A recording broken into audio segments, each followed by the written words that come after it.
煮冻饺子不可开水下锅，教你技巧，鲜嫩爽滑筋道，还不破皮。大家好，我是小林。无论是家庭手工包制的饺子，还是超市购买的速冻饺子，其新鲜程度、调料搭配、饺子皮的 Q 弹度都会直接影响到最后的口感。优质的速冻饺子通常表面的双层较薄，即使从冰箱取出，也不需要解冻，可以直接煮。尽管速冻饺子方便快捷，但选择高品质、辅料丰富的品种会更能恰到好处地呈现饺子的滋味。记住，美味从来不妨碍健康，而健康的食材也可以烹制出美味的饺子。那么，如何才能在家轻松煮出口感和新鲜饺子一样好吃的速冻饺子呢？接下来跟着视频往下看，分享第一个，煮速冻水饺不粘锅不破皮的技巧。冷冻饺子20个拿出来，都知道冷冻的饺子和新鲜包的饺子口感是不一样的。冷冻饺子从冰箱里刚刚拿出来，表面有一层薄薄的冰霜，因为有这层冰霜，大家不要提前解冻哦。锅内加入适量的清水，开大火将水烧热。在煮这个速冻水饺的时候，水的温度是非常重要的。饺子冷水下锅的话，那么饺子很容易就会粘底，漂浮不起来了。开水下入饺子的话，饺子就容易胀肚，这样饺子就更容易破皮了。煮饺子的这个水温，大家一定要仔细看了。锅底起泡的时候，水温70度的时候，这个水温就是正好的。这个时候将大火改为小火，先舀出2勺的温水备用。在里面加入1勺精盐，加入食盐，能够使饺子皮紧致。这样煮饺子的时就不容易破皮了。盐加入后，用勺子快速的搅拌，再将准备好的饺子倒进锅里。用勺子不停地搅拌，饺子不容易触碰到锅底，同样就不会糊汤了。这个时候再开大火快速煮速冻水饺的时候，千万不要盖锅盖哦。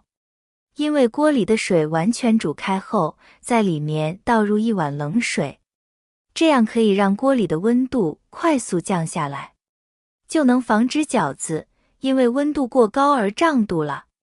轻轻地推动几下，要改为中火开始煮。用中火煮可以防止温度过高，这样饺子不会因为温度过高，从而导致破皮了。锅里的水烧开，加入第2次冷水。再次烧开后，刚刚盛出来的温水倒进去，继续开中火煮，加过3次水之后，再次把水烧开，饺子就已经熟透了。小方法煮出来的速冻水饺不粘锅，而且不破皮不胀肚。亲爱的家人朋友们，制作视频不容易，如果觉得我的视频还不错的话，麻烦您动动发财小手，帮我点赞关注，谢谢大家的支持。接下来分享第2个，煮速冻水饺不粘锅不破皮的技巧。冰箱拿出来的饺子是需要经过处理的，准备一个小盆，往里面倒入清水，冻饺子放进去，浸泡8分钟的时间，泡好就可以捞出来了。浸泡可以让冻饺子解冻，浸泡时间不可以过长，不然水饺很容易裂开。浸泡好之后就准备来煮了，锅内倒入清水，开火开始烧水，但是不要完全烧开。水烧至温热的状态，大概在50.60度左右，最适合煮冻饺子的水温。先往锅里面加上1勺盐，增加饺子皮的筋性，煮水饺不容易破裂。再把饺子下进去，用勺子轻轻推动，以免粘连。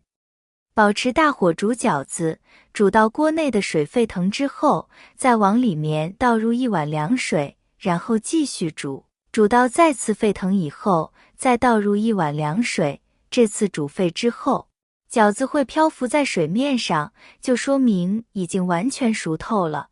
捞出来就可以吃了。煮冻饺子的时候，需要掌握2个窍门的。饺子刚拿出来，需要放在冷水中浸泡8分钟，捞出来控干水分备用。第二，冻饺子在煮的时候，必须要50.60度为宜，不能开水，更不能冷水。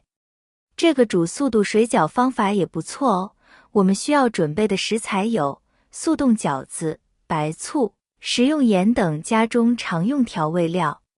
接下来分享第3个，煮速冻水饺不粘锅、不破皮的技巧。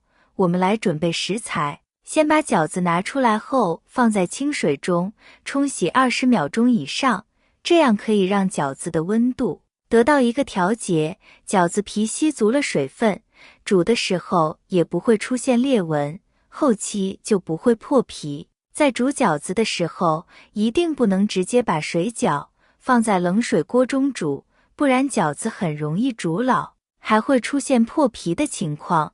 也不可以把它放入开水锅中煮，那么饺子会受到高温而出现漏馅破皮的。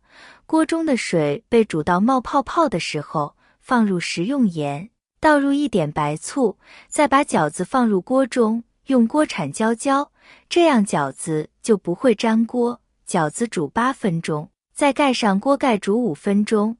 毕竟有句古话说得好，开盖煮皮，闭盖煮馅，这样才能把饺子的馅给煮透，吃起来口感才会更好。中途还要给饺子过2次凉水，这样饺子才不会出现加生的情况，而且加入凉水也不会让锅中的水一直沸腾，还会增加饺子之间的摩擦，饺子皮、馅就会受热更加均匀，不会出现粘连和漏馅的情况，煮出来的饺子个个饱满，看上去更有食欲，一口一个吃起来特别美味。怎么样？这几种煮速冻水饺的方法不错吧？都有实用的。再来了解了饺子煮破皮的原因。一、下锅时间，锅里水开始冒泡，但是还没沸腾，这是下锅最好的时间，温差不大，更不容易破皮。二、饺子下锅后，用勺子背轻推锅里饺子，饺子在锅中晃动，能够避免粘锅。三、开盖煮关盖煮，盖锅盖煮馅，不盖锅盖煮皮破。饺子下锅搅动后，盖上锅盖煮，锅中水沸腾，再将把盖揭开。四、加水不加水，3滚饺子2滚面。水沸腾，要往锅中加入冷水，可以防止水溢锅，沸腾太久皮破裂情况，加水2次即可。五、煮饺子时，往锅里加点盐，盐溶解了再放饺子，防止饺子粘连或破皮。六、不要用大火猛煮，需要用中小火慢煮，煮的时候锅里水要尽量放多点。好了，亲爱的家人朋友们，煮速冻水饺的小技巧给大家分享完了，喜欢的话可以收藏起来试试哦。感谢大家的支持和鼓励，谢谢大家了，我们明天视频再见。